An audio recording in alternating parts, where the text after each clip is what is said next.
کہ Lahore high court کے justice شمس محمود مرزا صاحب نے بھی بالآخر اپنے عہدے سے استعفیٰ دے دیا ہے۔ ناظرین، اب یہ جو شمس محمود مرزا صاحب ہیں، ان کا عمران خان کے ساتھ کوئی تعلق نہیں ہے، لیکن وہ یہ کہتے ہیں کہ پاکستان میں چونکہ آئین اور قانون جو ہے وہ لونڈی بن چکا ہے، تو اس لیے اب میں یہاں پہ نہیں رہ سکتا۔ اور آئینی جو عدالت ہے اس میں ججز کی تقرریاں ہو گئی ہیں۔ کچھ ججز تو ایسے ہیں جن کو پاکستانیوں نے جن کے نام ہی پہلی مرتبہ سنے ہیں، لیکن آپ سنتے جائیں، دیکھتے جائیں اور شرماتے جائیں کہ یہاں پہ ہو کیا رہا ہے۔ اب تبدیلیاں رونما ہو رہی ہیں پاکستان میں، اور حکومت یہ سمجھ رہی ہے کہ 27ویں آئینی ترمیم کے بعد ہر چیز کنٹرولڈ ہو گئی ہے، لیکن میں آپ کو یہ بتا رہا ہوں کہ چیزیں اتنی آسان نہیں ہیں۔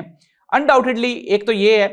کہ احسن بھون اور یہ جو اعظم نذیر تارڑ صاحب ہیں، ان دونوں نے جو بار کی سیاست ہے، وکلا کی جو سیاست ہے، اس کو بڑی اچھی طرح سے کنٹرول کر لی ہے۔ اور پنجاب بار کونسل ہو، سپریم کورٹ بار کونسل ہو، ہائی کورٹ بار کونسل ہو، یہ ساری کی ساری جو پولیٹکس ہے انہوں نے کنٹرول کی ہوئی ہے، وقتی طور پہ ان کے ہاتھ میں ہے۔ لیکن میں آپ کو یہ بتا رہا ہوں، جو وکیل ہوتا ہے نا، یہ جو کالا کوٹ ہوتا ہے، یہ کالا کوٹ اللہ تعالیٰ نے اس کو پیدا ہی آزاد کی ہے، وہ وکیل نہیں ہوتا جو ذہنی غلام ہو۔ تو ناظرین، یہ کہنا کہ یہ سارے وکلا یہاں پہ بیٹھ جائیں گے، اطہر من اللہ صاحب کے بارے میں ایک جو خطرہ ہے وہ یہ ہے کہ یہ وہی اطہر من اللہ صاحب ہیں کہ جب وہ افتخار محمد چودھری صاحب، آپ کو یاد ہوگا مشرف صاحب کے خلاف ان کی کمپین چلی تھی، تو اطہر من اللہ صاحب نے